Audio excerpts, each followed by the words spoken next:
Finally, we have both teams.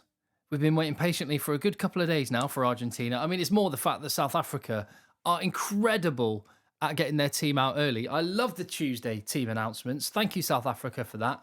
Welcome to the party, Argentina. Let's talk about their matchup in the Rugby Championship. My name's Tim. This is Egg Chasers. Please hit subscribe and leave your comments as well on what you make of the teams. I am going to look at both sides, give my thoughts, and then I'm going to put forward a combined 23-man squad from all of the players involved from both squads. I'll be interested to know what you think about that one. So, South Africa.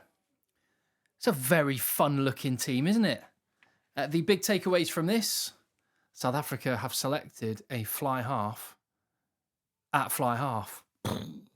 Mind blown. They've also gone with a 5-3 split. Mind blown. They've also got their best front row in the starting 15. Loving it. Good to see Libbok back in the 10 jersey again. I think a good performance from him after what he managed against Australia, and he's nailed on to be at the very least the backup 10, but could well still get that starting jersey. And I think that's the story of this game for South Africa. There are a few spots where you're not totally sure the pecking order, and I think we're going to know a lot more by full time than before this game. And Duane Vermeulen, captain for the day, is another one of those spots. Jasper Wiese was not good against New Zealand. Duane Vermeulen, if he comes in and has a great game, he is the number 1, number 8. It's great to see, and I mentioned this after the New Zealand game. I thought South Africa were missing a little bit of leadership on the park, and Duane Vermeulen back in will add to that. And Malcolm Marx in the front row, I think those are good signs. 2 big leaders, big characters in the starting 8. The lock spot is another one that is open. Ori comes back in. He was excellent against Australia. All-round game was fantastic. Work rate, handling. Really impressed by him. But here's a question for you. Rank the South African locks as you see it right now, because this is one area I'm not totally sure who Eben Etzebeth's lock partner is going to be. I rank them at the moment. Eben Etzebeth, RG Snyman, possibly Ori at number 3, maybe Lude, De Jager. No, based on what I've seen, Ori, De Jager, Klein. That's as I see it, 1 to 5 at the minute. But that could change. Ori could jump up. Ori could get shunted down, depending on how this weekend goes. We haven't seen Snyman start. I thought he might start, but he's on the bench once again. But I see him as Etzebeth's starter for that opening World Cup game, or the first big World Cup game that South Africa have. Oh, well, it is a big game, isn't it? It's Scotland. Yeah, big game to start. So, yeah, that's as I see it at the moment. But I'll be interested to know what you think about that. Other selection points of interest. Grant Williams starting at scrum half. That's great to see. He's been a live wire. And Faf de Klerk, having played out in Japan, has not looked as good as Faf de Klerk can look. He is, on his day, a world-class scrum half and has been for the last 4 years, basically the number 2 behind Aaron Smith and Antoine Dupont, number 3 behind Aaron Smith and Antoine Dupont. He's not there at the moment. So it'll be interesting to see what Grant Williams can do with his opportunity. I think Cobus Reinach played really well against Australia. So options there on the wing. They're spoilt for options. Kurtley Arenza is back in on the wing with Colby. That is such an exciting wing partnership, isn't it? I think they played together against France last year, and that's box office. They've got so many options there. In the centre, it is interesting. Andre Esterhazen waiting for another shot. Damien Dialande, who was not great against New Zealand, given another shot to try and play himself into form. And Jesse Creel, he owes the coaches a big performance. What else to say? Jean-Luc Dupree hasn't played.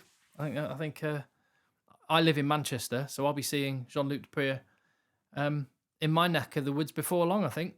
Back playing for Sale Sharks. Over to Argentina then. Oh, I'm going to have to move. They're so inconsiderate with the shape of their team sheets, aren't they? Look at that.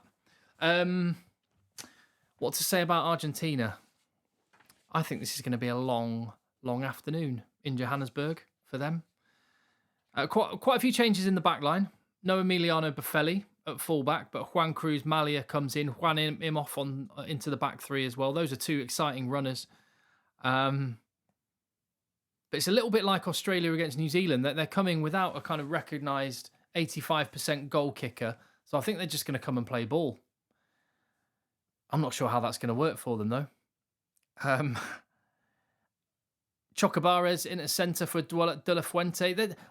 Argentina seem intent on trying to make Lucio Cinti a centre. I'm really not convinced by him so far. Hope he proves me wrong. And a change at scrum half as well, which is much needed because I don't rate their scrum half options at all. I think it has a really big impact on the way they play as well, because Santi Carreras is an awesome fly half, but he's not getting good ball to play with. I mean, scrum half can only do so much if the pack's not doing their job. And in the pack, Paulos comes in at the second row for Alemano, who's injured. Otherwise, it's with the players available, it's about as strong as Argentina can pick. No Marcus Kremer, but Fernando Issa on the bench should help them. But in summary, I think this could be quite ugly for Argentina. Let me demonstrate what I'm talking about as I do a combined team. So tell me what you think about this. Have I got this right? The way I see it, and I will just get myself out of the way so you can see properly. As I see it, 3 Argentinians would make a combined 15. Pablo Matera in the back row, Thomas Lavanini in the second row. Again, that could have been Ori quite happily, and Julian Montoya and Malcolm Marks, both exceptional. I've just given Montoya the edge narrowly. But other than that, no Argentinians in the back line, no Argentinians on the bench. 20 South Africans out of 23 players. And I think that just gives you the indication that South Africa have got Argentina's number all over the park.